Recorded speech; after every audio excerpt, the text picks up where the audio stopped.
ମାଂସ chicken mutton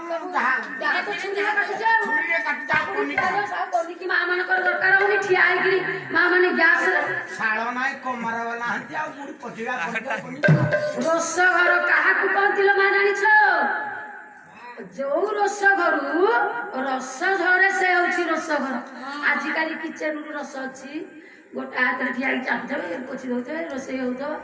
ଇଆଡେ ଶାଶୁ ସାଙ୍ଗେ ପଦେ ପଡି ଶ୍ୱଶୁର ସାଙ୍ଗେ ପଦେ ଦବାବ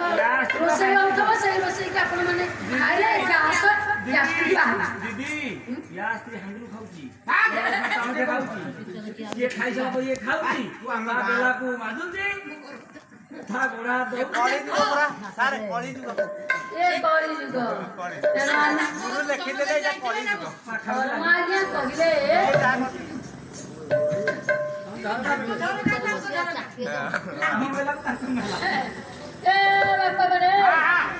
ତେଣୁ ଇଏ ରୋଷ ଘର ନୁହଁ ଜଗନ୍ନାଥଙ୍କର ରୋଷ ଘରରୁ ଅମୃତ ଝରୁ ରସ ନିଗ୍ରତ ହଉଛି ରସ ଝରୁଛି ବୋଲି ତା ନା ରୋଷ ଘର। କିନ୍ତୁ ଇଏ କଳିଯୁଗରେ ମା ମାନେ ରୋଷ ଘର କରିଛନ୍ତି କିଚେନ କରିଛନ୍ତି ସେ ଘରେ ଅମୃତ ନାହିଁ କି ରୋଷେଇ ନାହିଁ। ଡାହାଣ ହାତରେ କଲେ ବାଁ ହାତରେ ଚାଟିଲେ ତା ପୋଛିଲେ ୟାକୁ ପଦେ ପୋଛା ତାକୁ ଖାଉଛି ଗାଡିରେ ରୋଷେଇ କଲେ ମନୋବୃତ୍ତି ରୋଷେଇରେ ରହିଲେ ଆନନ୍ଦ ମନରେ ଯୋଉ ମାଟି ବୁଢୀ ମାଟି ସେତେବେଳେ ଆପଣଙ୍କ ମା ବା ବାପା ସେତେବେଳେ ବାପାକୁ ରୋଷେଇ କରିକି ଦଉଥାଏ ଶାଗ ଟିକେ ଭାଜି ଦଉଥିଲା ବଡି ଚୁରି ଚୁରିକି ଦଉଥିଲା ସେଥିରେ ଯୋଉ ଆନନ୍ଦ ଆଜିକାଲି ଯୋଉ ଛିଞ୍ଚା ମସଲା ପକେଇକିରି ଠିଆ ହେଇକିରି ରୋଷେଇ ହଉଛି ସେଥିରେ ଆନନ୍ଦ ଅଛି ନା ଖାଲି ଗ୍ୟାସ। ସେତେବେଳେ ଡିମାଣ୍ଡ ଥିଲା ସେତେବେଳେ ଡିମାଣ୍ଡ ଅଛି ସେତେବେଳେ ଫ୍ରିଜ ଥିଲା କୁଲର ଥିଲା ଟିଭି ଥିଲା ଯୁଗ ଯେମିତି ଆଗେଇଲା ଲୋକ ସେମିତି ଆଗେଇଲେ ହାତ ମୁଣ୍ଡି ହବନି